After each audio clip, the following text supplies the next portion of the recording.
Alors, This meeting is oui, being oui, c'est bon. recorded. C'est bon normalement? Oui, j'ai eu le message, hein, oui. OK, très bien, bah, super, j'ai réussi à faire fonctionner, donc parfait. Bah, écoutez, bonsoir à toutes et à tous. Je vous remercie, très chaleureusement de participer à cet événement, donc qui a pour objectif de présenter, donc un ouvrage, collectif que j'ai eu le plaisir de, diriger avec mon collègue, Jérémy Yanni et avec, la collaboration d'auteurs que je vais citer par ordre alphabétique, donc Isabelle Élyséon, Myriam Lemonchois, Déborah Leroux, Pascal Maestu, Yvette Moulin, Valérie Leroy, Édouard Stack, Christian Verrier et Maëlle Vira avec, l'honneur d'avoir pu, avoir une préface, de la main de, Gaston Pinault que nous remercions. Voilà. Alors je vais prendre la parole quelques minutes pour, introduire cet événement.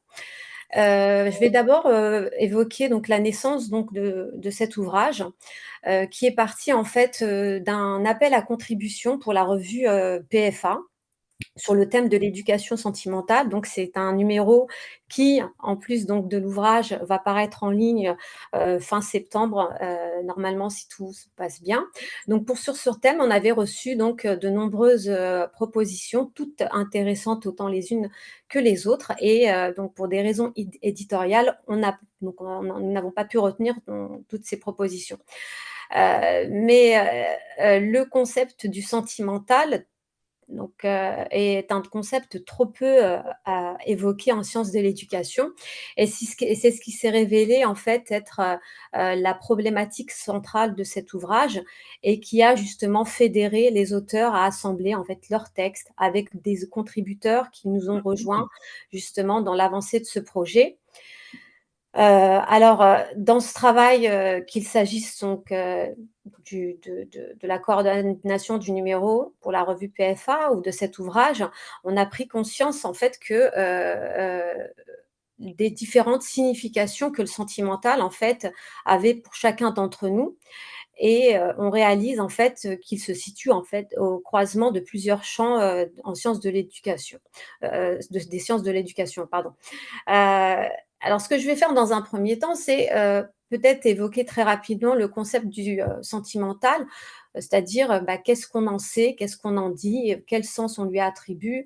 Alors le plus souvent quand on interroge un peu, quand on lit, les propositions qui nous ont été faites et on interroge un peu les personnes autour de nous, donc forcément, c'est lié à l'amour, c'est lié à l'amitié, les liens affectifs et aussi dans ce qui relève du très sensible, la mort, le deuil.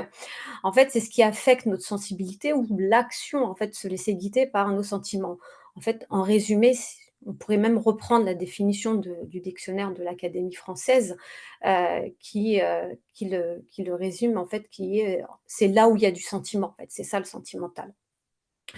Heu, de l'étymologie, elle tire son origine, en fait, anglophone et notamment, en fait, du mot qui est apparu dans l'ouvrage de Laurence Stern, que je vais dire plutôt en français qu'en anglais parce que mon accent est assez mauvais, Voyage sentimental à travers la France et l'Italie.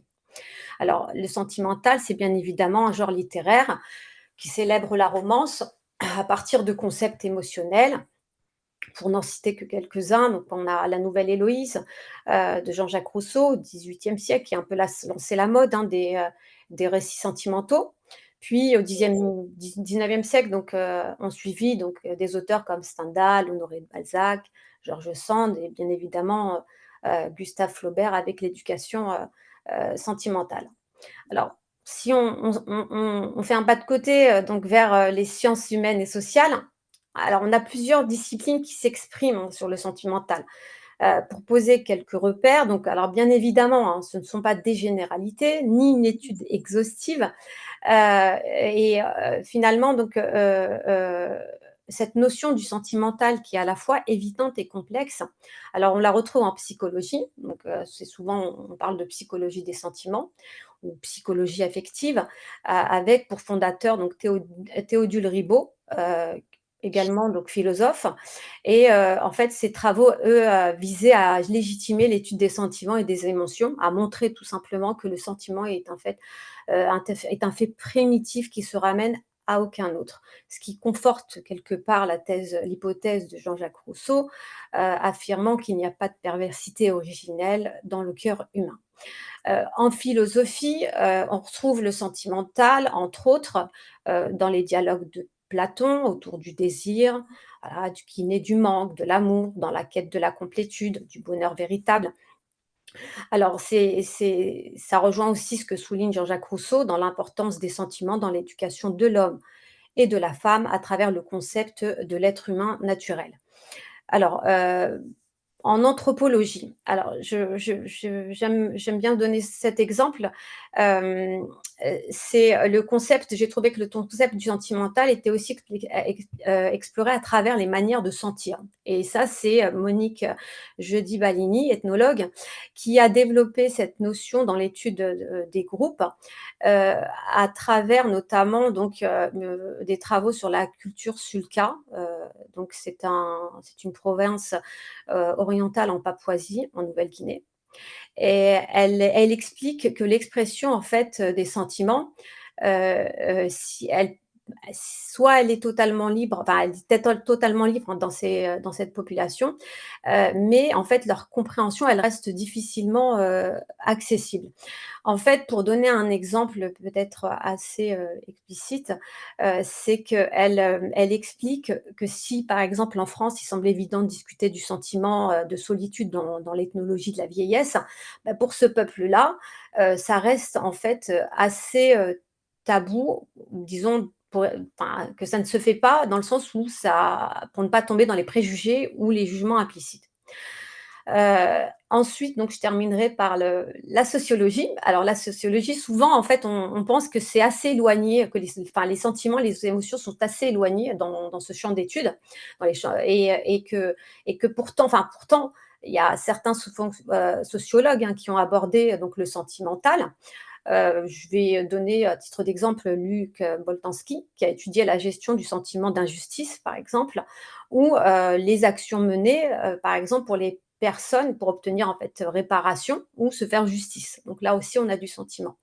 En second exemple, je donnerai donc Harley Holtich, qui est justement une pionnière dans la sociologie des émotions, puisque dans son ouvrage The Managed Hurt, donc c'est le prix des sentiments en français, donc elle travaille le concept de travail émotionnel et ce qu'elle fait, c'est qu'elle interroge les émotions, dans l'environnement privé ou professionnel, hein, des individus et l'influence justement des règles sociales. Par exemple, elle va questionner, justement, la tristesse que peut imposer, quelque part donc les cérémonies de funérailles ou encore, peut-être, se soumettre à, se sentir heureux lors d'une fête. Elle a aussi étudié, justement, la sensibilité des individus et notamment elle a eu pour terrain donc les métiers comme, les métiers de service comme caissière, hôtesse de l'air, voilà et cetera.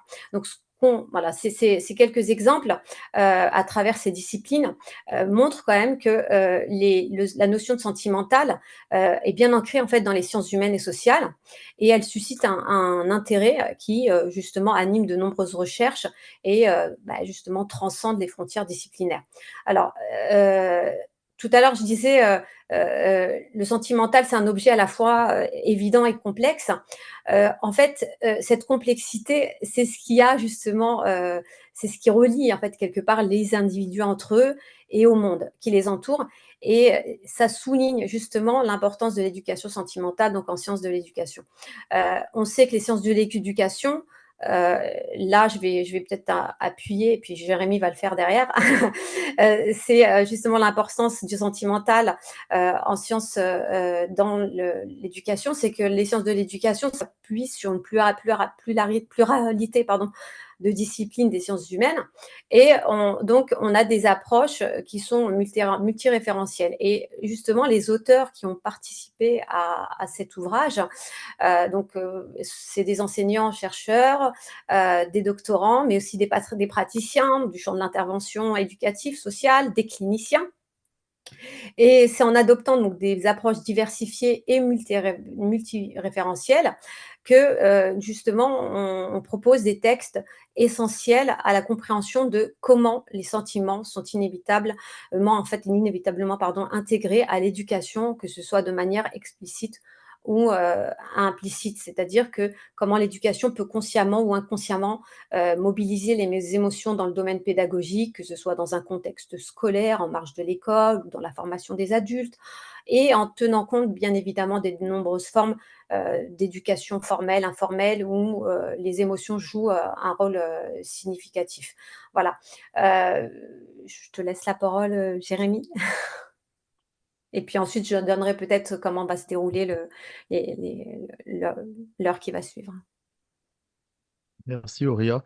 Vous m'entendez correctement, c'est bon? Super, super. Ouais. Si ça coupe, dites-moi, parce que euh, par exemple, là, ça coupe ou ça coupe pas en fait? Ça a juste coupé, peut-être couper ta caméra. Ouais, Ouais. ouais. Mais c'est Et parce que en fait, ça coupe tout le temps. Du coup, Auria, je voulais te proposer de passer la vidéo. Je me suis enregistré. Je pense que oui, ça sera plus sûr. OK. En fait, j'étais pas sûr de pouvoir participer à cause de la médiocrité de la connexion et je m'étais enregistré pour dire ce que je veux dire à l'avance. Mmh. Donc, ça sera plus simple, ça évitera que ça coupe. Je suis Tu as désolé raison, pour ces tu magouilles as techniques, excusez-moi. Ça sera pas très long, c'est 2 minutes, hein. oui, c'est ça. Alors attendez, je ta ta ta.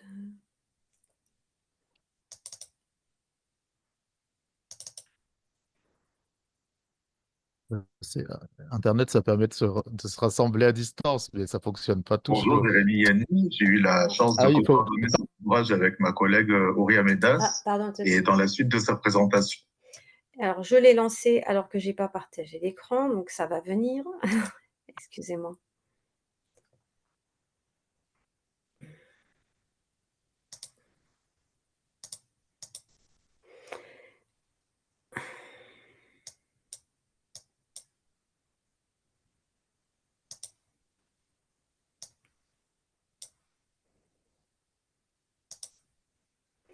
Voilà, donc je vais partager mon écran ou je lance que le son, je sais pas si le son vous entendiez que le son? Je lance que le son peut-être? Ouais? Ouais, OK, ça marche Jérémy.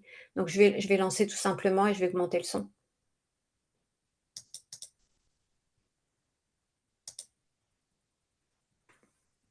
bonjour, Jérémy Yanni. J'ai eu la chance de co-coordonner cet ouvrage avec ma collègue Auria Medas. Et dans la suite de sa présentation, je vais la prolonger en présentant la pertinence de mon point de vue de cet ouvrage collectif. Voilà, donc la première pertinence, bien sûr, de mobiliser une thématique comme le sentimental, l'éducation sentimentale et l'émotion dans la relation pédagogique. C'est bien sûr la sortie de la neutralité axiologique du praticien, hein, ce praticien qui n'aurait pas d'impression ni de point de vue sur ce qui se passe, il faudrait qu'il reste neutre, qu'il s'efface. Euh, alors voilà ce qu'on constate à travers tous les chapitres qui sont développés, que ce soit dans la relation clinique, la relation pédagogique, dans le genre de la petite enfance, dans l'école ou en dehors de l'école. Voilà que ça converge quand même vers la sortie de cette neutralité axiologique du praticien, ce qui permet de décloisonner bien sûr la posture professionnelle. Alors ça, c'est pas original en soi, mais ce qui est quand même assez intéressant dans l'ouvrage, je trouve que on constate que ça ressort quand même en dehors du cadre de la formation libérale qui prétend que tout ça, finalement, ça serait des histoires de compétences et de savoir-être. On pourrait apprendre à être bienveillant, on pourrait apprendre à écouter de manière active. Voilà, non, c'est un petit peu plus compliqué. Ça demande aussi d'oser se présenter comme soi au monde. Et il me semble que ça, c'est fondamental dans les analyses qui sont proposées dans l'ouvrage. Alors, ce qui me semble intéressant surtout, c'est que dans l'ouvrage, la dimension affective et sensible, elle est surtout présentée comme une source d'émancipation, c'est-à-dire comme un ressort sur lequel on peut s'appuyer pour mieux comprendre des situations. Donc, on prolonge en fait l'idée de la sortie de la neutralité axiologique, mais non pas simplement pour l'affirmer, mais aussi pour en faire une ressource. Et il me semble que ça, c'est vraiment fondamental dans l'ouvrage, parce que ça demande un changement de paradigme, un paradigme qui considère que la vulnérabilité, c'est une ressource dans l'action. Alors, l'action, quand je parle d'action dans l'ouvrage, il me semble que ça ressort au moins ou deux manières. Donc, il y a l'action professionnelle, la relation pédagogique et clinique, et puis on a la pratique de recherche. Alors, je les distingue alors que je ne devrais pas le faire puisque la pratique de recherche, c'est une pratique professionnelle, mais à la fois, il me semble que c'est important de le faire pour mieux me faire comprendre, hein.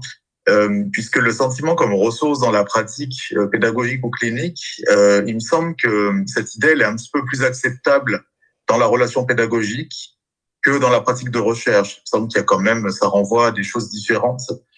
C'est-à-dire que dans la relation pédagogique, dans la relation éducative, l'éducateur, le clinicien, s'appuyer sur le sentiment comme ressort et comme ressource pour l'accès à la connaissance et pour l'émancipation, il me semble que cette idée est plus acceptable. Alors en recherche, ça me semble beaucoup moins acceptable de dire que quand le chercheur s'appuie sur la dimension sensible de l'existant, ça lui permet d'accéder à la connaissance. Alors tout ça, bien sûr, il faudrait reprendre sur le plan généalogique, mais on voit très bien l'influence du positivisme et de cette fameuse neutralité axiologique qui est en fait toxique aujourd'hui dans les recherches en sciences humaines et sociales. Voilà.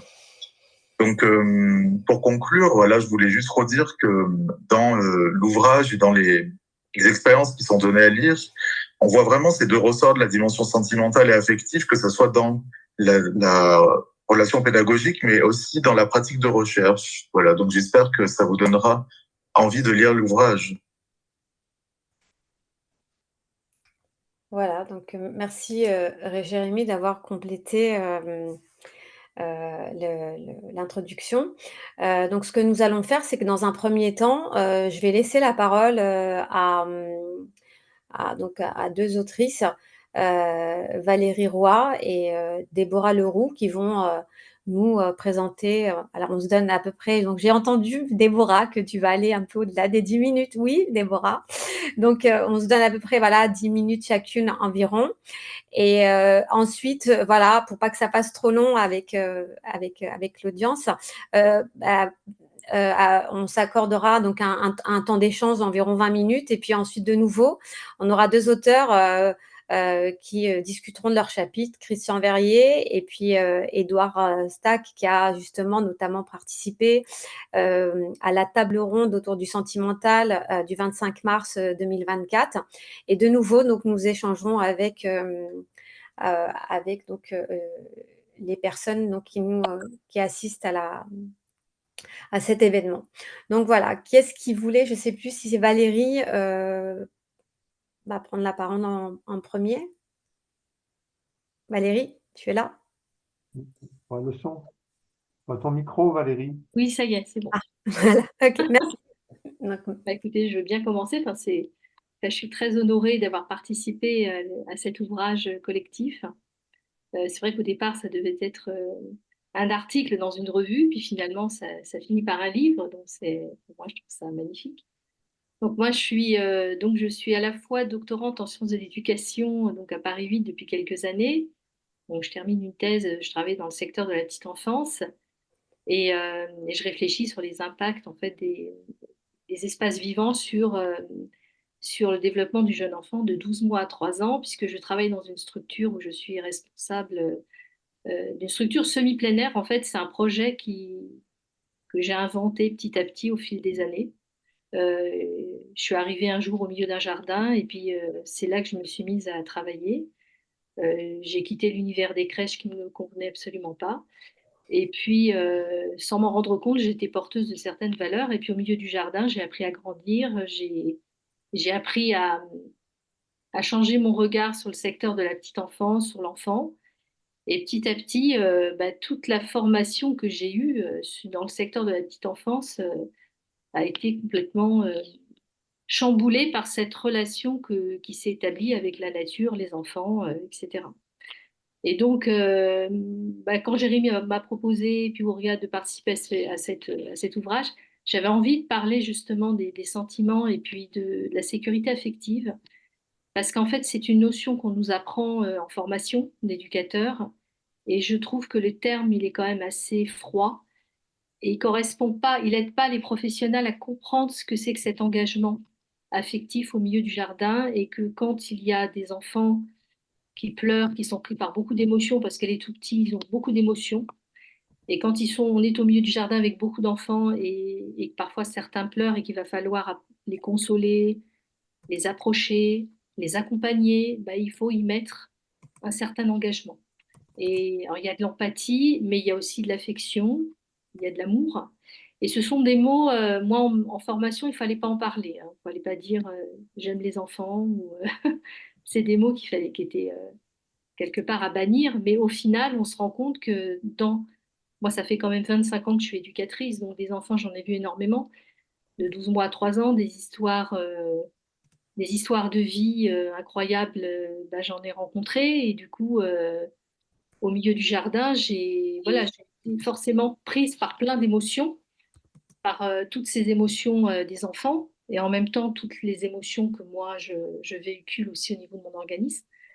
Donc, il y a une rencontre. Et il y a quelque chose qui se passe au niveau aussi du corps, du cœur. Et au milieu du jardin, il y a la nature.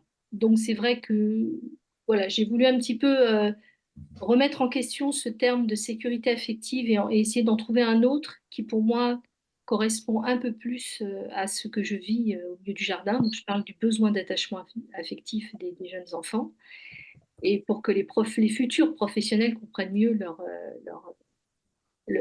qu'est-ce que c'est que cette idée d'engagement? Parce que parfois, il y a des professionnels, elles arrivent sur le terrain et elles s'enfuient du terrain, en fait. Parce que quand elles découvrent ce que c'est que ce métier et toutes ces émotions, parce qu'au milieu du jardin, il y a le rire, il y a les pleurs, il y a les colères, il y a beaucoup d'émotions, et elles ne s'attendaient pas à ça, en fait. Donc, voilà, c'est quand même une prise en charge qui est très importante au niveau physique et psychique. Et ça demande une grande capacité d'empathie et ça demande aussi d'avoir de l'amour au niveau enfin, par rapport aux petits-enfants. Voilà, donc après, j'ai parlé du sentiment de la nature parce qu'effectivement, moi, ça fait des années que je travaille au milieu d'un jardin. Donc, au milieu du jardin, en plein Paris, je suis en plein Paris. Hein, je suis pas le bout de la province. Hein, je suis au milieu voilà, euh, pas très loin d'un périph', mais il y a deux grands platanes. Et puis, il y a un potager. Et puis, il y a tous les enfants au milieu. Alors, du coup, voilà, dans cette relation, il y a les éléments de la nature qui, petit à petit, bah, caressent le corps, à la fois des enfants, des professionnels. Il y a le vent, il y a le soleil. Et puis, petit à petit, il y a des émotions qui naissent. Il y a l'émerveillement, il y a la beauté Il y a certains matins où vraiment, on regarde les fleurs, c'est très joli. Enfin, il y a des enfants qui sont émerveillés aussi par le soleil, ils nous en parlent. Et parfois, ils vont même délaisser les jouets.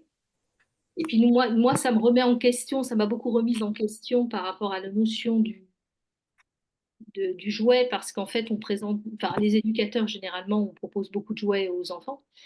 Et puis au final, les enfants, parfois se détachent des jouets et vont préférer presque les éléments de la nature.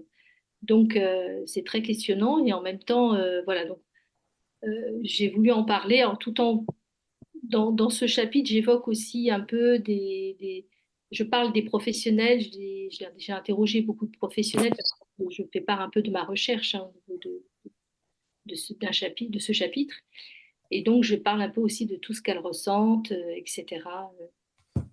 Donc, j'essaie de ne pas aller trop loin. Enfin, je ne sais pas combien de temps j'ai utilisé. Je ne sais pas si j'ai encore du temps. Oui, 5 minutes. 5 minutes encore? Ah bon, ben, ça va.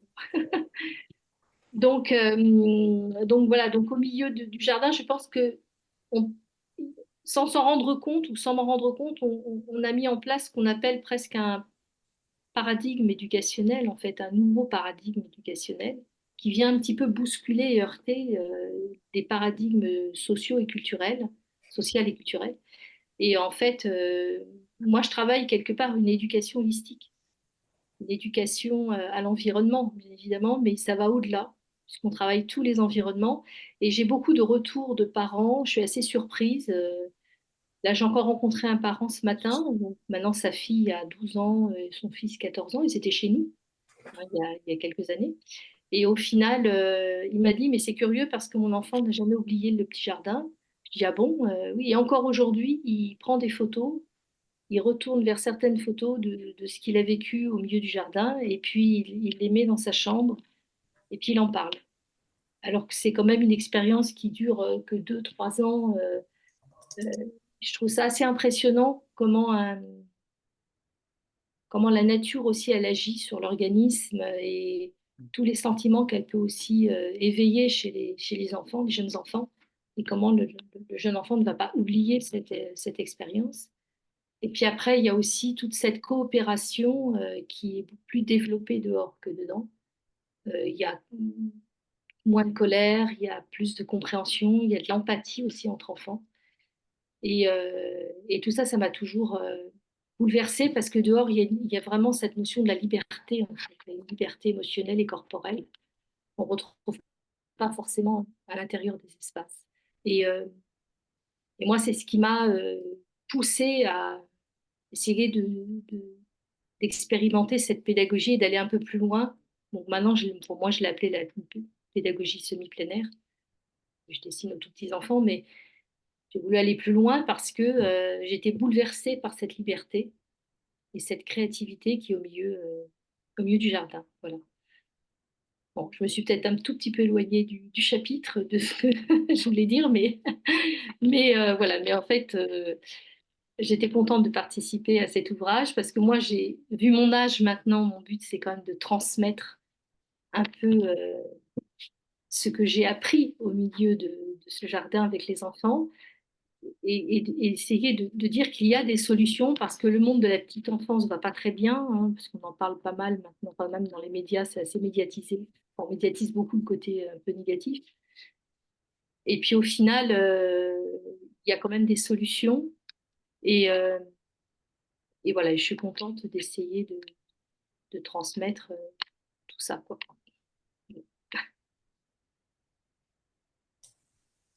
Merci beaucoup, Valérie, pour De rien.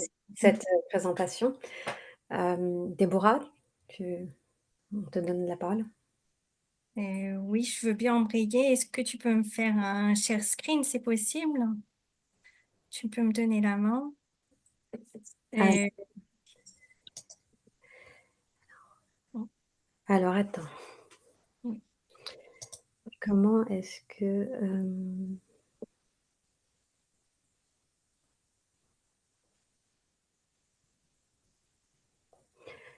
il faut peut-être que tu demandes... c'est pas à toi de demander... Je ne sais pas, quand j'appuie dessus, ça ne marche pas. Alors, attends. Il y a une petite flèche Aurélia à la droite du bouton partager Ouais, et tu cliques et tu mets autoriser plusieurs personnes. c'est bon.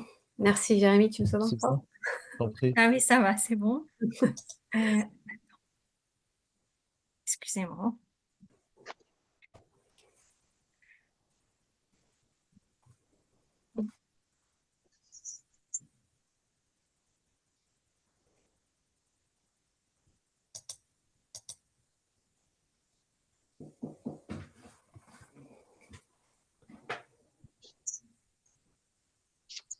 Ça.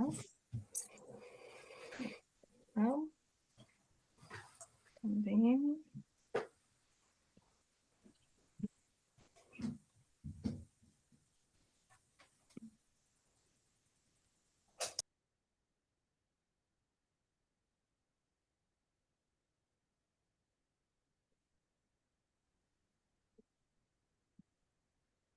Voilà. Vous m'entendez? C'est bon? Très bien. Alors voilà, j'ai eu le plaisir de participer à cet ouvrage collectif. Donc mon chapitre s'intitule La photographie, une éducation au sentiment. Bon, moi-même je suis photographe, prof de photo et photothérapeute. Ça veut dire que je développe une nouvelle médiation thérapeutique qui est basée sur la prise de vue, qu'on pourrait qualifier comme analytique. Et donc ma recherche, puisque je suis aussi doctorante à Paris 8, tourne autour des effets thérapeutiques de la photo en clinique, surtout en individuel, dans un cadre de psychothérapie psychanalytique, mais aussi dans des projets sociaux et socio-éducatifs à visée artistique afin de permettre un changement de regard. Alors voilà, je vous ai préparé un petit PDF avec des photos parce que voilà, moi ça m'est toujours plus facile de parler en photo que en mots. Et donc, je vais vous expliquer un petit peu la naissance de ce chapitre, en fait, l'origine de ce chapitre. En fait, je suis partie d'abord de plusieurs constats. Le premier, j'ai constaté la part grandissante que prend la photographie dans nos vies. Donc, on constate le nombre croissant de photos qui sont prises par an. Donc, on voit l'évolution, 1200 milliards, 1400 milliards de photos. 89% sont pris par des smartphones. Donc, en fait, le smartphone est devenu un petit peu le couteau suisse technologique. Il est multifonction, il est toujours à portée de main. Et donc, sa fonction appareil photo est plus accessible et plus facile à mettre en œuvre. Donc, il est, on assiste vraiment à une vulgarisation de la photo. Maintenant, le deuxième constat, c'est que ce couteau suisse technologique, qui a des avantages certains en termes de praticité, il peut être tranchant parce qu'il peut entraîner, surtout chez les jeunes, un véritable repli sur soi, une narcissisation autour des selfies, avec des systèmes identificatoires via les réseaux sociaux qui ne leur permettent pas d'assurer pleinement leur identité propre. Et d'ailleurs, la plupart du temps, ils se cachent derrière une e-identité pour paraître in dans la société à laquelle ils veulent appartenir. Le troisième constat, c'est que les enfants ont de plus en plus de mal à prendre conscience des sentiments qui les habitent et à les exprimer. La communication s'appauvrit.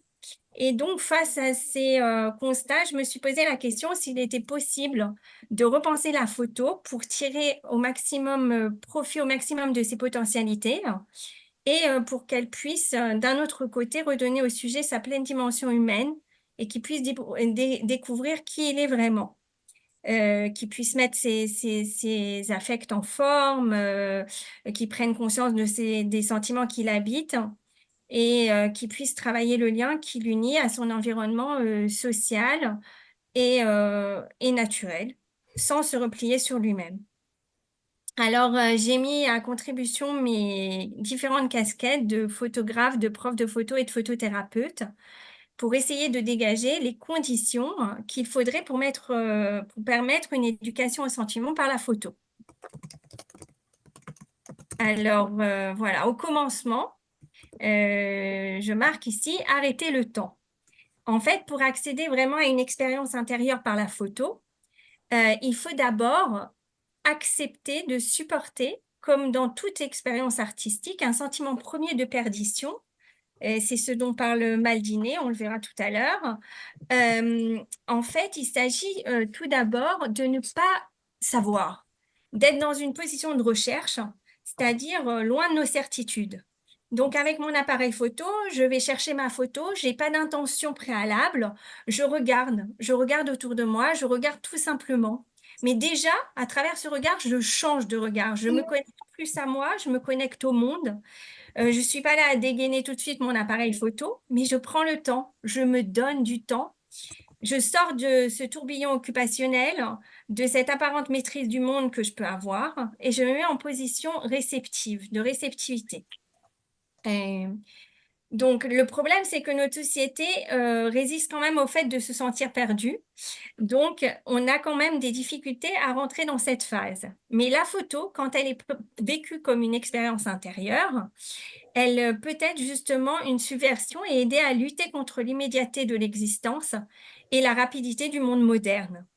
En fait, elle développe plus que n'importe quel autre médium un nouveau rapport au temps.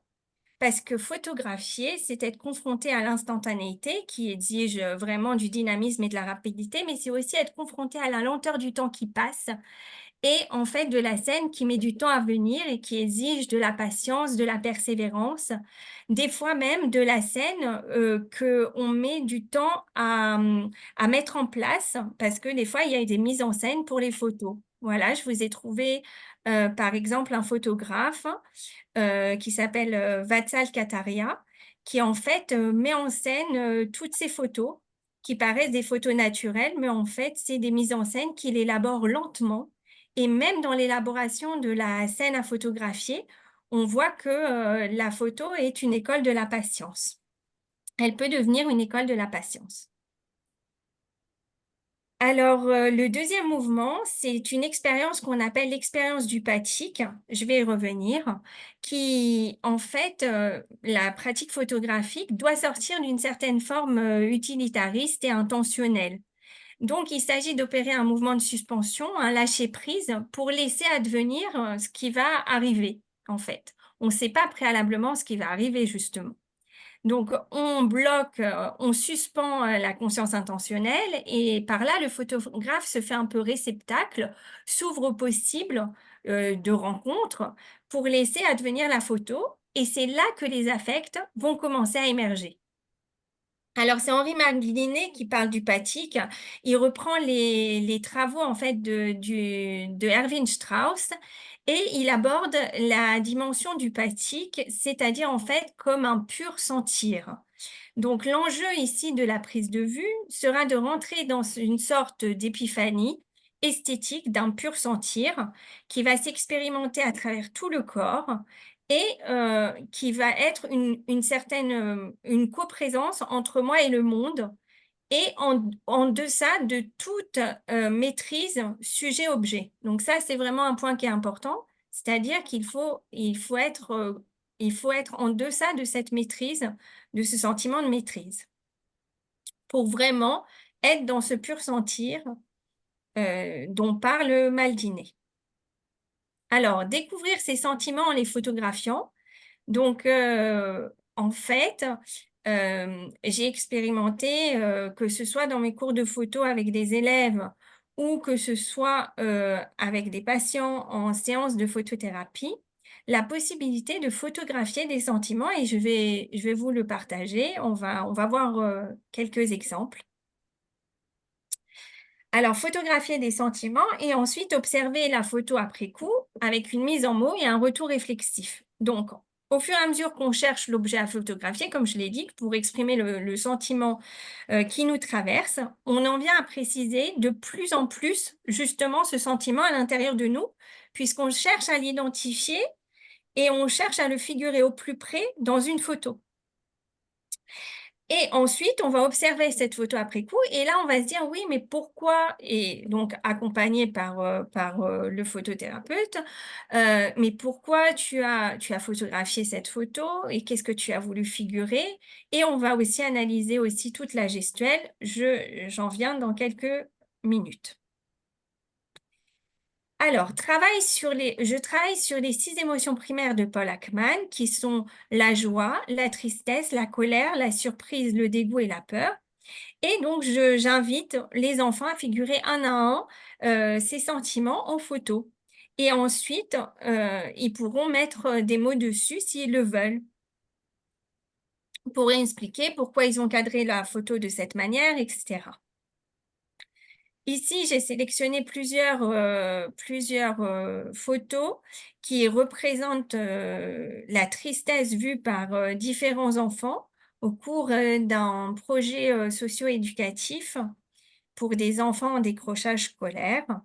Et donc, on voit que chacun a sa propre vision de ce que peut être la tristesse.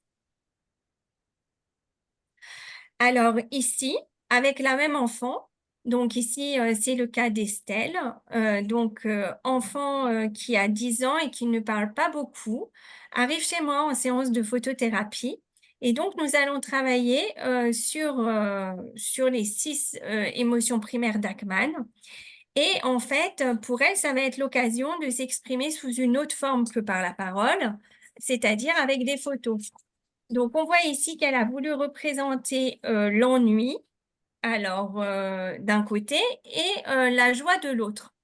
Alors, elle photographie donc sa poupée devant une leçon d'anglais pour symboliser l'ennui parce que à l'école, elle n'aime pas l'anglais, tout simplement.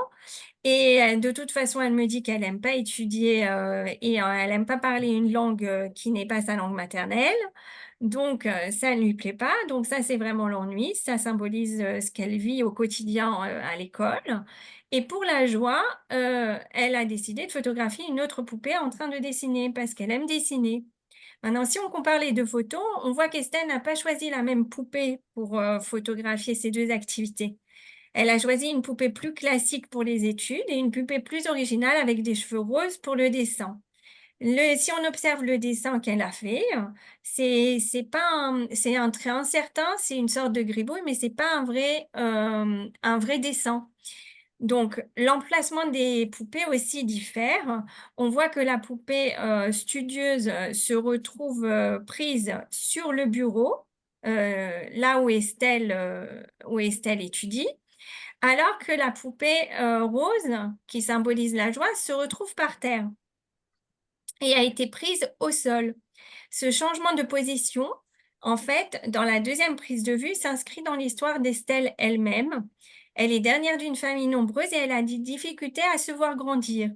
Donc, en fait, cette problématique revient régulièrement dans les séances et on voit en fait que la joie est représentée ici non seulement par l'activité de dessin parce qu'elle aime dessiner, mais en fait, on voit que ce dessin, c'est un gribouille enfantin, donc on voit bien son immaturité, mais aussi cette joie, elle s'exprime par le fait de rester une petite fille et de ne pas grandir.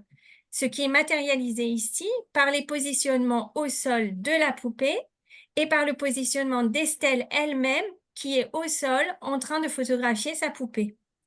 En fait, en séance de photothérapie, on étudie beaucoup l'associativité non verbale qui est propre au langage du corps et qui accompagne la prise de vue. Donc, on prend en considération toute cette gestuelle des enfants, leur posture, ce qu'on appelle dans notre jargon la dynamique mimo-gestuo-posturale. Alors, chercher de nouveaux angles de prise de vue, c'est ce qu'on apprend avec la photo puisqu'on cherche nos photos.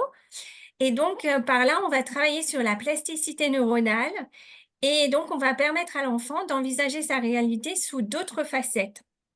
Donc, l'idée, c'est que la photo nous oblige à ouvrir les yeux et à regarder les choses simples, des choses toutes simples, à s'attacher aux choses simples, même, enfin, des choses auxquelles on ne faisait pas attention avant. L'idée, c'est de capter un instant et on est entraîné à chercher toujours des angles de prise de vue originaux, toujours plus intéressants. Et en fait, par là, on travaille physiologiquement sur la plasticité neuronale et donc ça nous permet, dans la vie ensuite, de pouvoir gérer les choses différemment, de voir les choses sous un autre angle et d'arriver aussi à une vision plus globale de la réalité qu'on vit. Ce qui permet aussi un certain décentrement permanent dans nos certitudes. Alors, la prise de vue va façonner notre regard et va le transformer à tel point qu'en fait, on voit plus de la même manière après, même quand on n'est plus équipé de notre appareil photo. Alors voilà, pour conclure, je dirais que la photographie agit sur notre manière de connaître le monde, transforme nos actions et nos comportements et influe aussi sur nos émotions et nos perceptions symboliques. Elle permet de mettre en forme donc des affects, d'identifier nos sentiments, les sentiments qui nous submergent. Et la photo, en fait, est comme un miroir de ce que nous vivons, de ce que nous sommes, de ce que nous ressentons, de ce que nous désirons. Et elle permet donc une tentative d'éducation aux sentiments. Et voilà, donc ça, c'est un petit avant-goût en fait du chapitre que j'ai écrit. Je détaille plusieurs cas cliniques et aussi plusieurs vignettes pédagogiques. Et voilà, et ce chapitre s'inscrit aussi dans un projet de pouvoir de pouvoir développer une éducation aux sentiments et de donner en milieu pédagogique et de donner des outils pour pouvoir justement permettre aux enfants et aux adolescents de mieux se connaître grâce à l'utilisation du médium photo. Je vous remercie.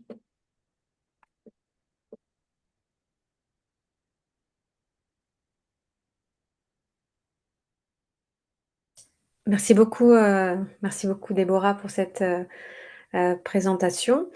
Merci encore à Valérie avec ces deux premières présentations donc, de ces chapitres où on a justement donc un rapport à la nature qui caresse les corps avec une prise de conscience par rapport à l'environnement naturel, donc sur les corps et les consciences. Et puis là, le sentimental à travers le photolangage. Et donc on a aussi de la dimension clinique qui intervient.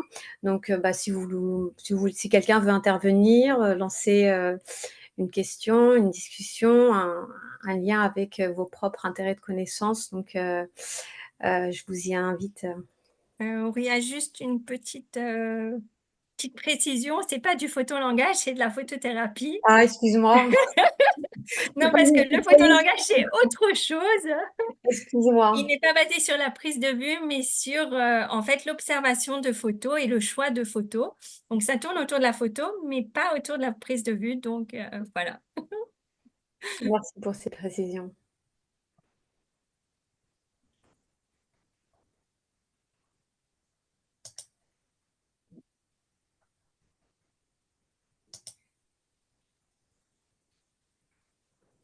Moi, j'ai pas compris, c'est du photolangage ou du photothérapie? C'est de la photothérapie. On va dire une prise de vue basée sur une prise de vue analytique. Ou c'est de la photo. Ce que vous avez présenté, c'est de la photothérapie ou du photolangage? De la photothérapie. La photothérapie. Ah ouais? Ah bon?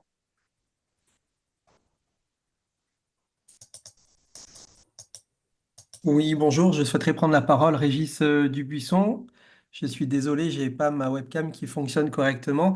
Je voulais déjà vous remercier pour cette initiative et les prises de parole qui ont pu être effectuées. Je voulais remercier Déborah Leroux pour la présentation de son travail. Je suis moi-même donc psychologue clinicien sur le CHU de Nice et c'est vrai que j'avais été sensibilisé au photolangage, qui est effectivement une démarche, une approche différente.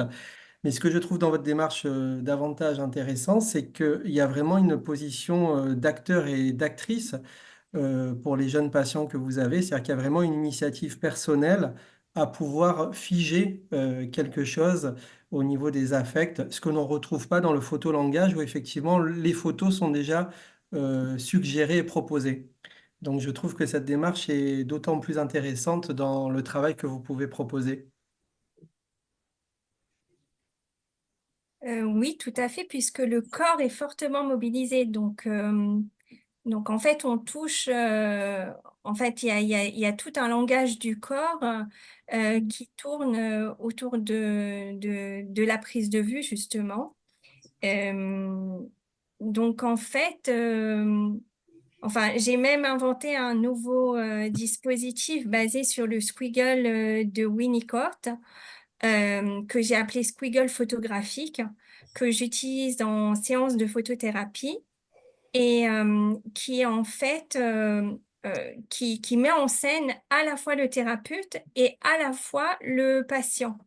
C'est-à-dire que chacun à tour de rôle, on va faire des photos et on va se répondre en photo.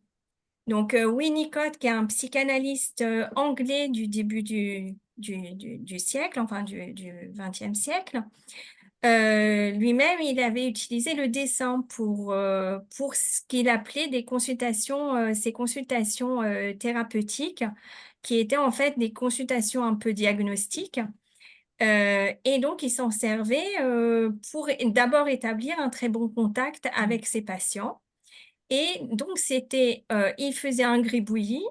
Et ensuite, ce gribouillis devait être complété par le patient, le petit patient, l'enfant, qui devait lui donner une forme et en faire quelque chose et lui donner un sens.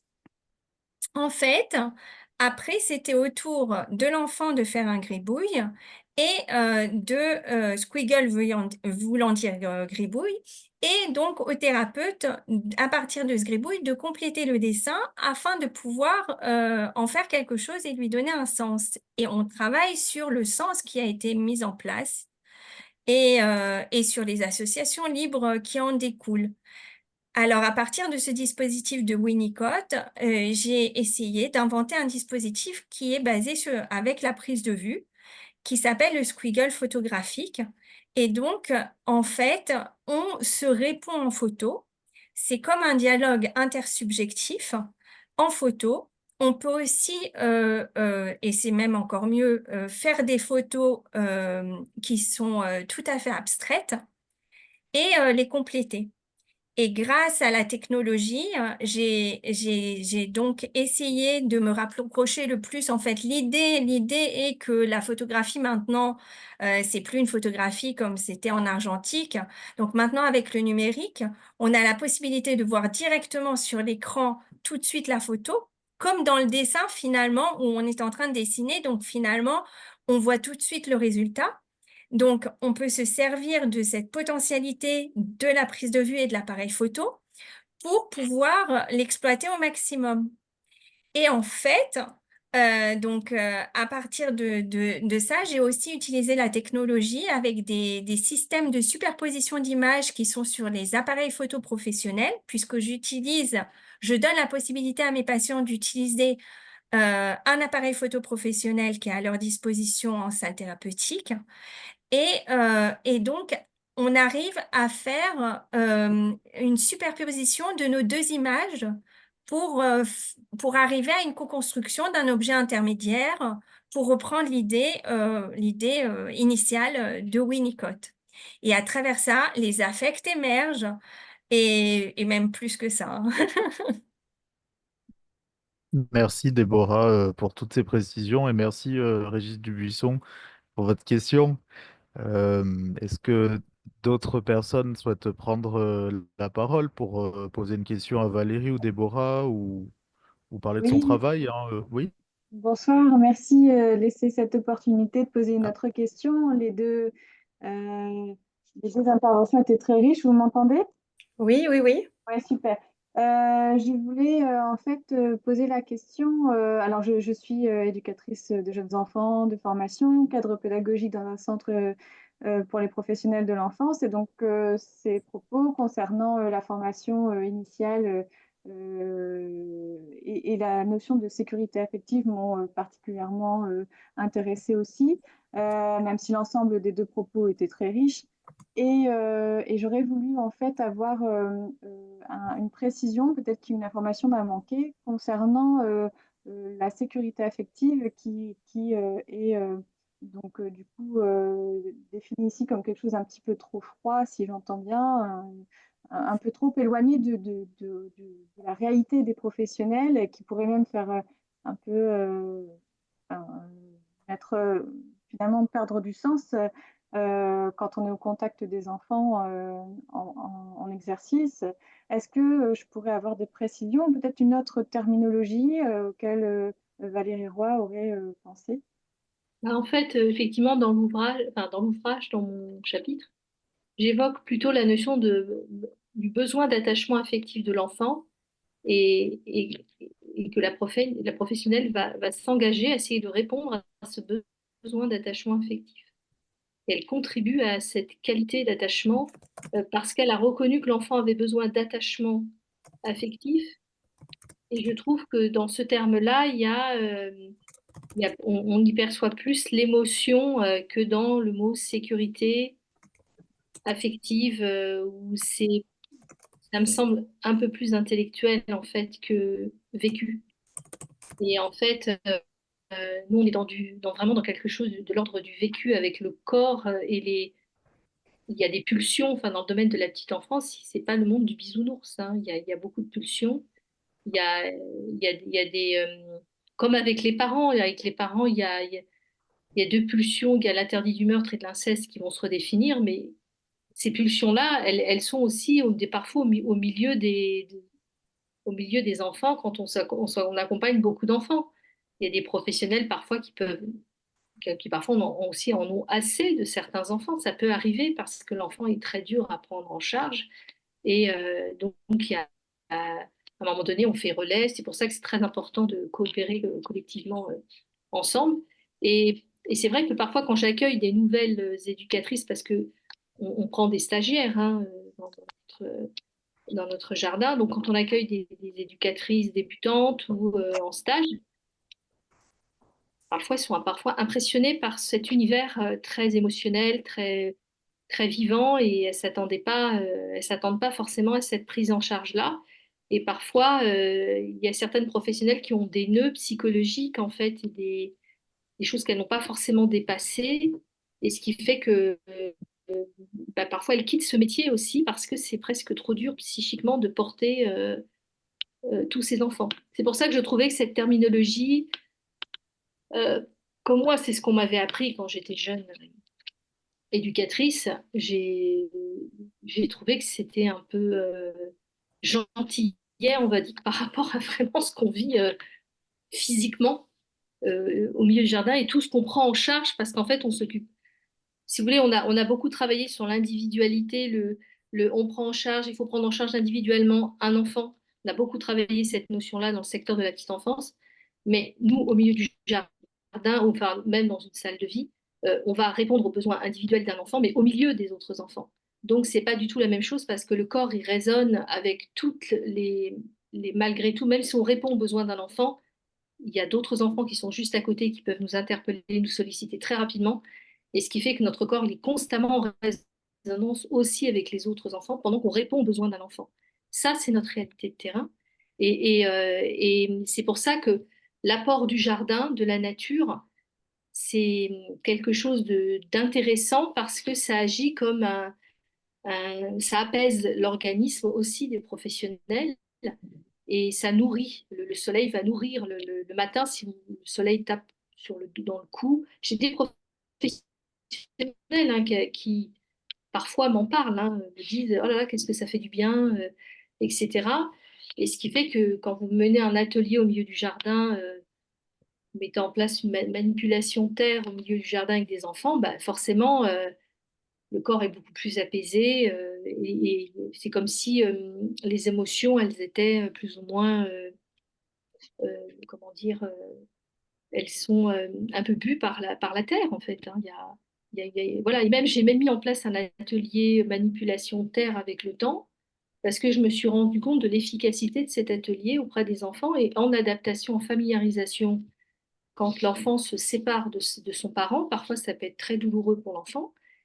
Et donc, j'ai constaté que l'élément de la nature, je l'ai encore testé il y a à peine quelques jours. On a un petit garçon qui est arrivé, bon, qui s'appelle Moïse, donc il est arrivé, et il pleurait beaucoup.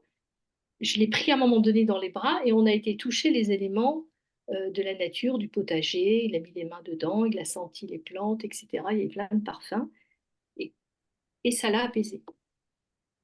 Et ça a eu un effet d'apaisement important.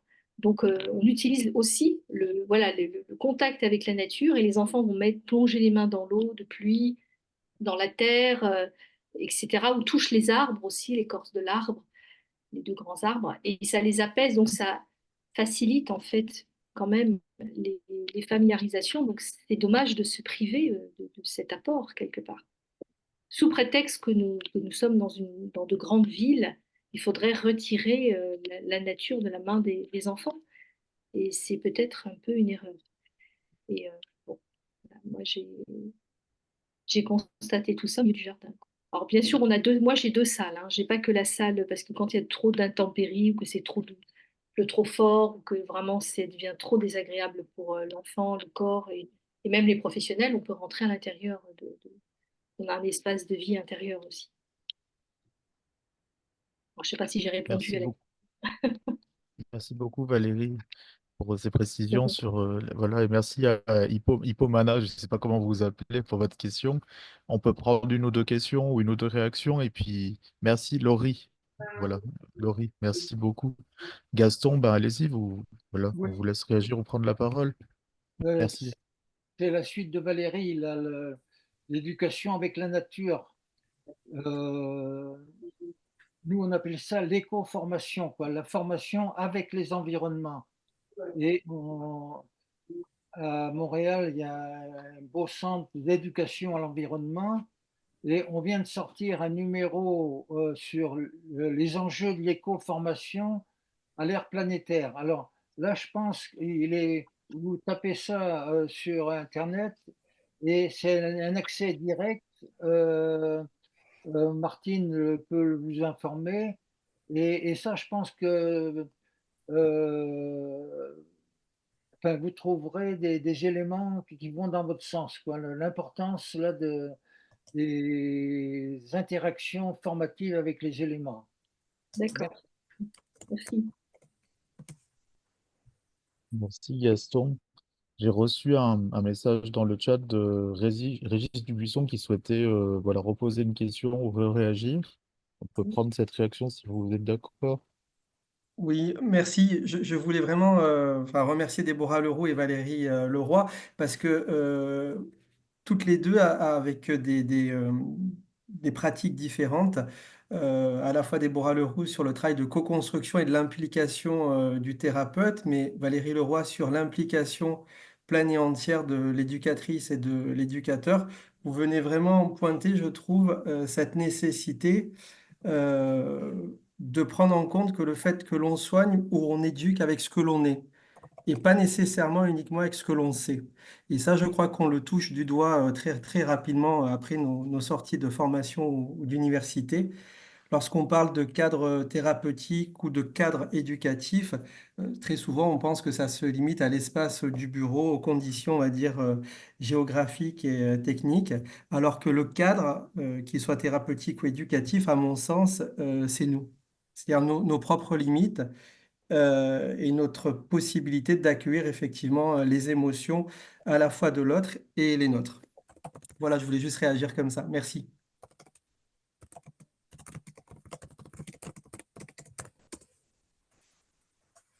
Merci beaucoup. On peut peut-être prendre une dernière. Oui, on peut. Oui, il est peut-être. Oula, j'ai des messages que ma connexion marche pas bien. Désolé. Donc, merci pour toutes les réactions. Et on va proposer à Christian Verrier maintenant. Enfin, on va lui proposer, il va accepter parce que de toute façon, c'est dans le programme. Donc, Christian Verrier va, va présenter son chapitre. Voilà, c'est un chapitre, c'est un article de fond sur la place du sentiment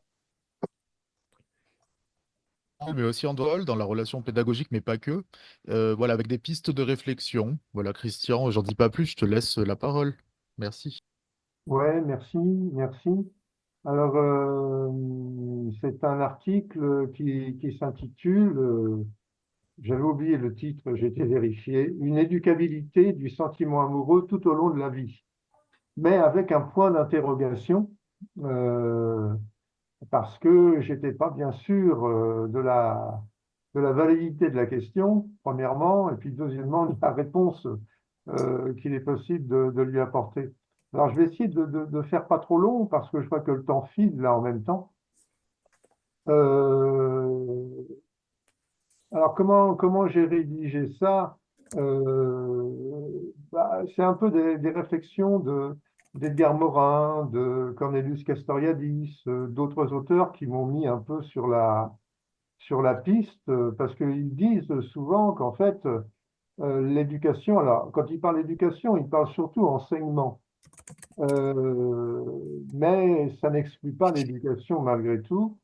Donc, ils disent que s'il n'y a pas de sentiment dans cette affaire-là, de sentiment au sens du verbe aimer, alors aimer la discipline que l'on apprend, la matière que l'on apprend, les auteurs, mais aussi aimer les personnes qui nous transmettent ces savoirs-là, mais dans l'autre sens aussi. Est-ce que le professeur, l'ex-instituteur jadis, le formateur d'adultes, l'éducateur de rue, j'en passe, eh bien, se doit-il d'aimer un tant soit peu les personnes avec qui il œuvre pour que l'acte éducatif, eh bien, finalement, porte ses fruits.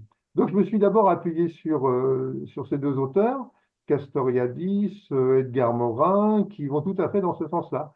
Bah oui, il faut aimer ses élèves. Voilà, il faut aimer ses élèves. Alors, tout de suite, une précaution à prendre. Alors, il faut aimer ses élèves, ça veut dire, pour Castoriadis, un amour sublimé. Hein, c'est un amour sublimé, c'est-à-dire que la sexualité n'entre pas en ligne de compte. Au moins la sexualité charnellement exprimée. Hein. Non, non, c'est autre chose. C'est plutôt un amour compassionnel, dirait Maël Vira, qui a été l'un des membres de la table ronde avec Edward Stack qui prendra la parole tout à l'heure. Et donc, alors, d'autres auteurs hein, que je passe qui disent un peu la même chose. Et c'est quand même quelque chose que je pensais moi-même depuis longtemps. Alors, on est souvent conforté hein, quand on voit quelqu'un comme Morin, comme des grands penseurs comme ça qui vont un peu dans votre sens sans que vous le sachiez. Bon, ça vous encourage peut-être à aller un peu plus loin.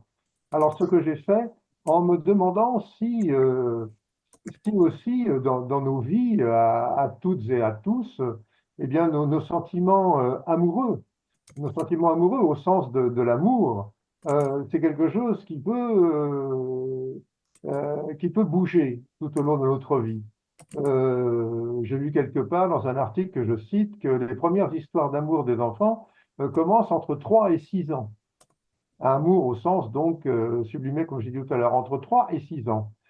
Et qu'est-ce qui bouge quand on est devenu adolescent par rapport à nos 3 et 6 ans dans nos histoires d'amour, si on en connaît d'autres? Et qu'est-ce qui bouge encore quand on a 60 ans, quand on a encore davantage?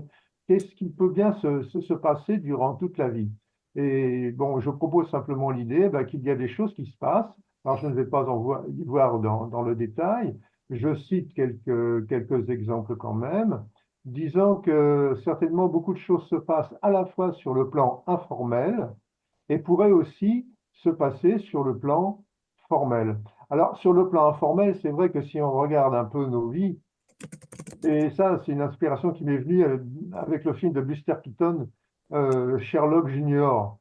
Sherlock Junior, qui est projectionniste dans une salle de cinéma et qui est très amoureux d'une jeune femme, d'une amie à lui, et qui vient de lui rendre visite dans la salle de projection, alors qu'il projette un film où il y a une intrigue amoureuse.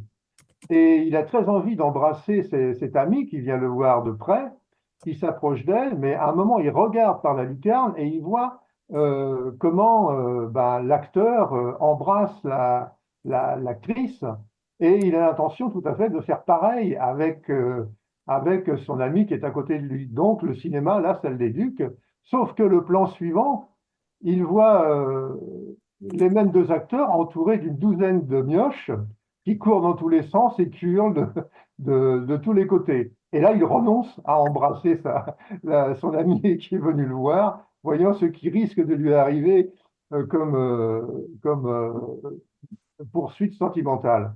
Alors, donc, je me suis dit qu'effectivement, dans nos vies, on a plein d'exemples comme ça qui peuvent nous aiguiller dans un sens ou dans l'autre, malgré nous, dans le sentimental. Alors, bien sûr, c'est la littérature. Alors, on va pas citer Flaubert parce que c'est un peu triste, mais il y a plein d'autres choses. Il y a Roméo et Juliette, il y a Héloïse et Abélard, il y a plein de choses, des centaines, des dizaines de romans, des centaines, peut-être même des milliers de romans, de pièces de théâtre, de cinéma, qui peuvent nous influencer, mais également des chansons populaires, mais également des poèmes, et puis des exemples, tout simplement, que l'on a autour de nous, en partant de nos propres parents, par exemple, hein, leurs histoires sentimentales, nos amis, nos fratries, si l'on a des frères et si l'on a des sœurs, et tout ça, certainement, ça participe d'une façon parfois un peu réfléchie, mais aussi d'une façon non consciente sur la façon dont on se comporte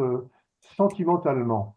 Et ce verbe se comporter sentimentalement, surtout en ce moment, avec tout ce que l'on découvre, même autour de l'abbé Pierre, pourquoi pas, mais d'autres exemples aussi des faits un peu laconiques. Quoique pour l'abbé Pierre, c'est un peu plus compliqué que le simple sentimental. Il y a aussi beaucoup de sexualité dans son affaire, semble-t-il. Je me suis dit que certainement il y aurait des moyens aussi d'aider les individus, et nous-mêmes bien entendu, hein, et moi-même, sur ce chemin d'une éducation sentimentale tout au long de la vie.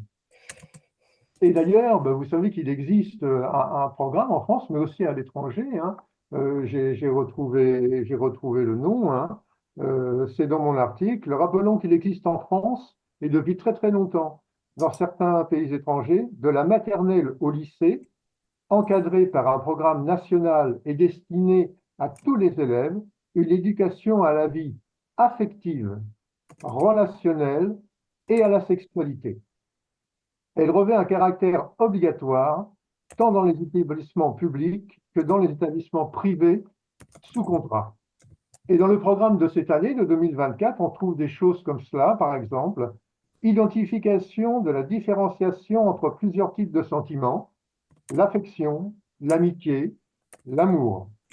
Plus loin, qu'est-ce qu'aimer? Point d'interrogation. Peut-on avoir été amoureux et ne plus l'être?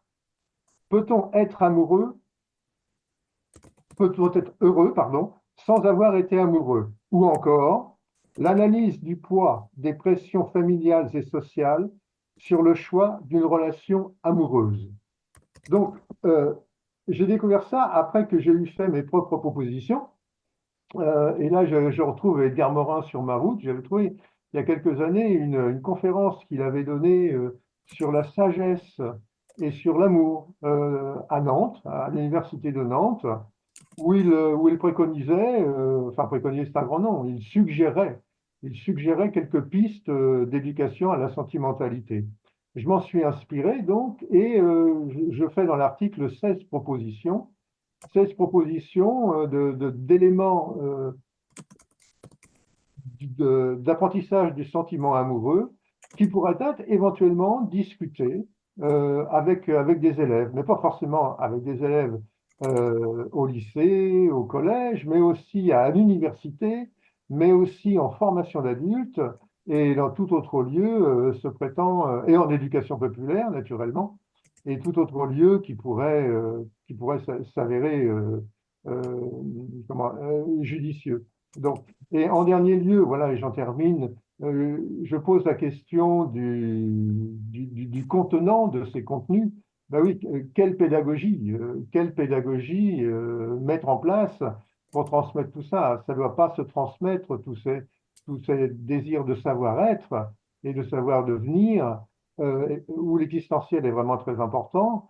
Ça ne doit pas se transmettre, j'imagine, comme des règles de grammaire ou des axiomes mathématiques.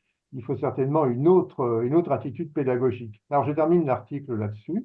Et lorsque j'ai fini l'article, alors là, j'étais très content parce que je n'étais pas sûr de moi. Je n'étais pas sûr de moi dans tout ça. Et fort heureusement, je suis tombé sur ton article, Gaston, un article sur l'Eros de 2007, où finalement tu dis que bon, bah, chaque époque a eu son éducation sentimentale et que notre époque eh bien, doit tenter de s'inventer la sienne dans la mesure où bah, le danger rôde de tous les côtés, des côtés inverses au sentimental, du côté de la haine, du côté de l'autodestructivité, du côté de tout ce qui ronge le monde en réalité. Voilà, et je termine l'article en citant Wells, l'auteur de La Guerre des mondes, entre autres, hein, disant que bah, désormais la course est engagée entre l'éducation sentimentale et la catastrophe. Bon, il écrivait ça il y a un siècle. Alors je reprends ça. En fait, il n'écrivait pas exactement ça. Il écrivait désormais la course est engagée entre l'éducation et la catastrophe. Et moi, je me permets de rajouter le terme sentimental. Voilà. Alors, là, je vais me taire, mais je cite aussi les autres articles du livre. Hein. Bien sûr, le tien, Ouria, celui de Jérémie, d'autres aussi, mais celui de Déborah, non pas de Déborah, de Pascal, Estu, qui traite de cette éducation sentimentale dans le cadre de l'éducation des adultes et de la formation des adultes. Et ça, je trouve que c'est vraiment peu abordé en général et que du coup, c'est vraiment intéressant d'aller y voir. Et c'est un article très impliqué aussi de sa part sur la fin et ça, c'est vraiment très intéressant. Voilà.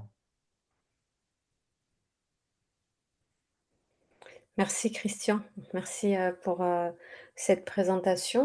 Je vais proposer à Édouard Stack, hein, qui, je le rappelle, a participé à la table ronde du 25 mars et qui est un professionnel de la santé et de l'accompagnement, un coach international.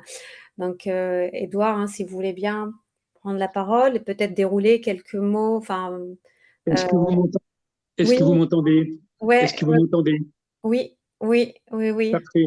Je ne vais pas argumenter parce que le temps est court, je vais juste apporter 3 points. dont le premier rebondit sur les propos précédents. C'est dans la dimension non verbale et pour les classes en particulier multiethniques, c'est très important pour les enseignants de regarder le degré de couverture culturelle dans l'expression des affects selon l'origine des enfants. Et pour parler de la formation des adultes que j'ai faite pendant plus de 40 ans, à cette époque-là, les managers considéraient les sentiments comme du domaine parfaitement privé. La notion d'intelligence émotionnelle n'existait pas. Et on parlait ni d'empathie, ni de bienveillance, qui sont des thèmes qui ont émergé encore assez récemment. Mon deuxième point, ça va rejoindre ce que disait Valérie avec l'éco-éducation, c'est la place du corps et de la sensorialité qui me semble indispensable de l'expression de la sensibilité. Et je ne vais pas l'argumenter non plus.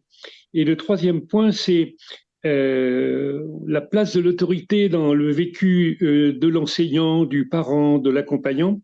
Est-ce que c'est un pouvoir dominant, comme Castanet, dans son dernier livre, l'a mis en évidence avec le livre sur les ogres dans les jardins d'enfants? Ou est-ce que c'est une recherche précoce que Valérie incarne plutôt très bien, de l'autonomie et de la relation de confiance entre l'adulte et l'enfant, qu'il soit enseignant, soignant voilà, le modèle sous-jacent inconscient de rapport à l'autorité, est-ce qu'on vise l'empowerment de l'enfant, son empuissancement dans son éducation ou simplement sa soumission? À débattre.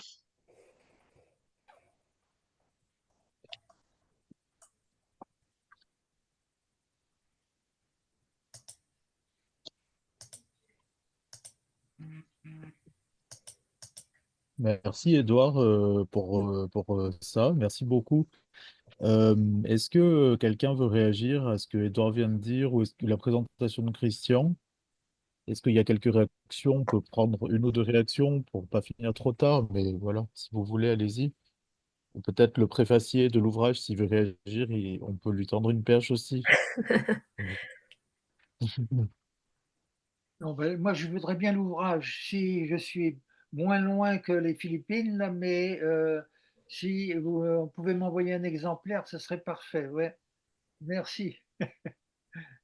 Et puis, ben, je pense que, enfin, je me disais, il faudrait continuer parce que, comme disaient les deux derniers, puis euh, chaque, chaque époque doit inventer sa manière d'aimer.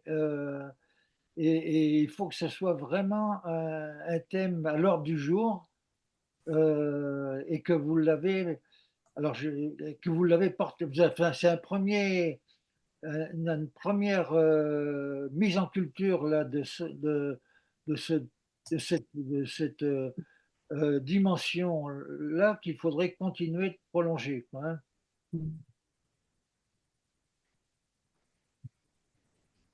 Juste pour ajouter, peut-être là, si tu m'autorises, Jérémy ou Auria, ce que vient de dire Gaston, c'est vrai que dans la littérature dite scientifique de recherche en France, pour ce qui est relatif à l'éducation, à l'enseignement, ben, c'est pas très riche, c'est pas très richement couvert, hein, ce champ-là, hein, encore. Il y a vraiment une autoroute devant les personnes qui voudront bien y aller. C'est un peu différent, d'après Maël Vira, c'est un peu différent du côté anglo-saxon, où là, il y aura une production qui serait plus importante, au moins du côté des affects. Euh, mais chez nous, c'est vrai, on n'a pas grand-chose hein, en France, hein. Donc, ça serait vraiment intéressant d'y aller, et en essayant aussi de le faire de façon originale, hein, pas forcément scientifique, mais aussi philosophique, même un peu littéraire, pour que ce ne soit pas aussi rébarbatif que la lecture de nos articles habituels, quoi.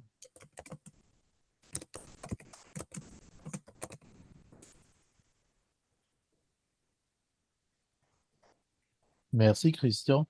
Martine, tu as ouvert ton micro, tu voulais prendre la parole ou c'était un hasard? Non, c'est pas hasard. Non, non, je voulais dire plusieurs choses en même temps, alors je ne sais pas par quoi commencer. Non, je vais rebondir là ce que vient de dire Christian. Je crois que vraiment c'est un thème. Je suis vraiment ravie d'abord que vous ayez proposé ce numéro. ce livre, hein, faire un ouvrage, en sachant qu'il va y avoir aussi un numéro qui va paraître, comme l'avait dit Auria au début de la rencontre, dans la revue pratique de formation-analyse. Et je crois que c'est vraiment une grande porte ouverte, hein. Auria disait ça transcende les frontières, mais je crois que ça les transgresse aussi. Et c'est vraiment quelque chose qu'il faut. Bon, c'est une grande porte ouverte, une grande ouverture, et effectivement qu'il faut aussi actualiser, hein. On a pas mal d'éducation sentimentale chez les romantiques. Enfin, vous avez fait des références un petit peu anciennes, mais je crois que ce terme-là a pris un autre sens. Et on le voit à partir des témoignages que vous avez apportés chez les professionnels, il est très présent. Et je suis ravie aussi que ce soit des professionnels qui s'expriment. Alors, c'est aussi des doctorants ou des docteurs.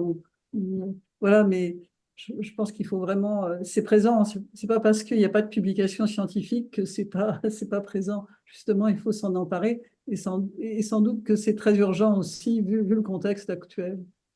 Voilà, donc un grand merci à chacun et chacune. Et à bientôt. Et Gaston, ton livre, peut-être qu'il faudrait, j'ai recherché, puisque tu as dit demander à Martine, mais je ne sais pas s'il est sorti. Je n'ai pas trouvé les références. Le livre Les enjeux de l'éco-formation, peut-être que tu devrais donner les références, puisque tu l'as évoqué tout à l'heure. Ben, le numéro, je pense que si vous faites les enjeux de l'éco-formation sur Google, ça devrait apparaître, quoi, hein.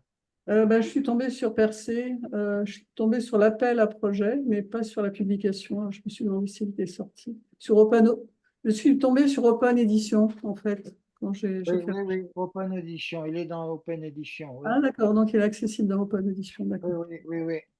Très bien. Bon, bah, à très bientôt alors pour la suite. Merci Martine, merci. Tiens, oui.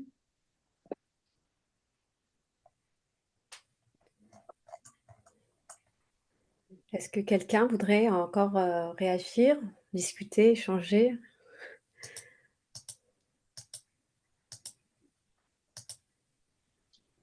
Merci beaucoup. Eh bien, le Québec vous embrasse. À bientôt, Gaston.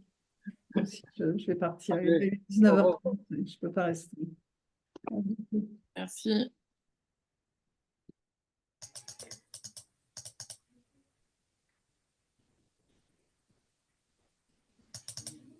En tout cas, on vous remercie tous hein, d'avoir été présents hein, pour cette présentation de l'ouvrage.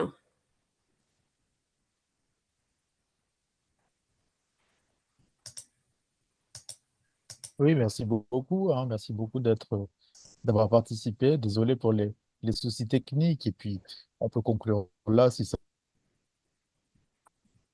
parole. On finit à l'heure. Ça change. Oui, voilà. Peut-être que s'il y a eu un enregistrement, je le signale pour celles et ceux qui voudraient revoir les échanges, là, ou les réentendre. On pourra mettre ça sur une plateforme, Oui, par bien sûr. exemple le Journal des chercheurs, l'ancien site de René Barbier, qui, à mon avis, aurait été ravi de participer à un bouquin comme ça, quoi. Donc, oui, cela pour dire qu'on vous communiquerait le lien ultérieurement. Oui. Oui, une fois, oui, parce qu'il faut du temps pour que ce soit disponible Oui. sur le cloud et puis donc on donnera accès à l'enregistrement.